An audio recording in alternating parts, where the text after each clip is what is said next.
This is breaking news. Trump rivals are delaying declarations because he's doing a good job of tripping himself up, report says.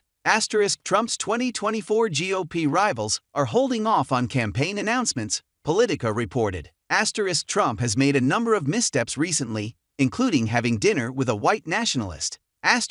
When you see Trump in a free fall, why get in the middle of that? A Republican strategist said. Donald Trump's rivals are discussing delaying announcing their presidential candidacies because the former president has done a good job of tripping himself up, according to Politico. 3 GOP strategists, who have been in discussions with Republican candidates and wanted to remain anonymous, said they believe that Trump is damaging his presidential prospects with a series of unforced mistakes, according to the report. They claim that other candidates jumping in at this stage would divert attention away from Trump's errors. When you see Trump in a free fall, why get in the middle of that? A Republican strategist told the publication. Trump's best when he's got an opponent, so don't give him one, another remarked. Trump has made a number of political missteps since announcing his 2024 candidacy, including having dinner with white nationalist Nick Fuentes. He has also faced criticism over his midterm endorsement strategy, which saw a series of candidates he backed slump to defeat in key races. He is separately facing investigations into his business affairs and retention of classified documents after leaving office.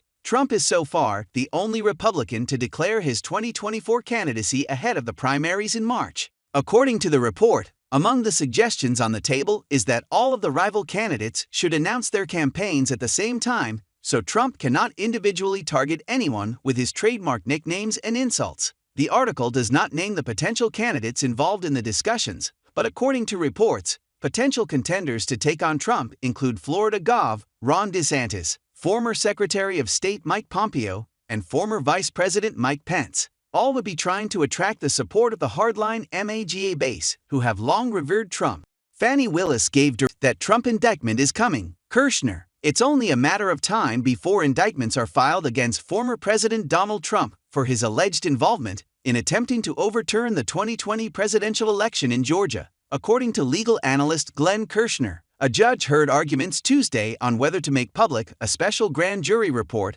that was written after a 7-month investigation regarding Trump's alleged tampering. Presidential votes in 2020 were recounted by hand and still deemed President Joe Biden the winner in Georgia. Trump allegedly called Georgia Secretary of State Brad Raffensperger and requested that he find the 11,780 votes needed to beat Biden in the state. Although Trump inched closer to Biden in the recount, Biden still won the state. The investigation was examining if any crimes were committed during Trump's attempt to win Georgia. What did Fani Willis say? Kirshner, who has claimed for months that indictments are coming for Trump regarding the January 6, 2021, U.S. Capitol riot and the former president's efforts to overturn an election, cited Fulton County District Attorney Fani Willis as proof that Trump might be listed in the report as committing criminal charges. In a Tuesday episode of MSNBC's The Raid-Out, Kirshner called Willis a silver lining in holding Trump accountable for his actions. We've been waiting for accountability to come for Donald Trump for years.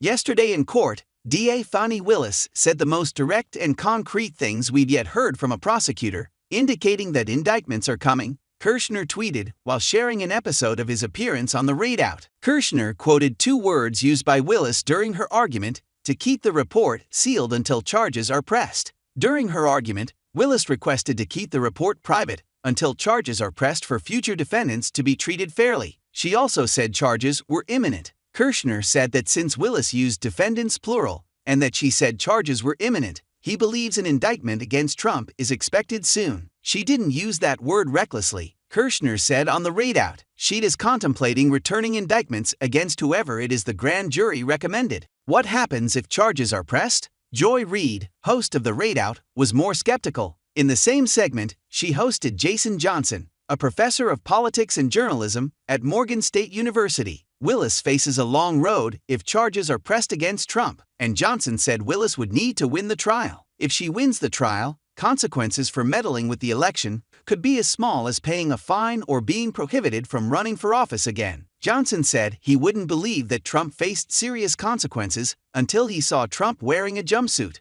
I don't care about small things, Johnson said. I want to see people go to jail. Trump faces several investigations, such as his involvement in election meddling, and his possession of classified documents at his Mar-a-Lago home. The former president is again seeking the Oval Office and announced his 2024 presidential campaign in November.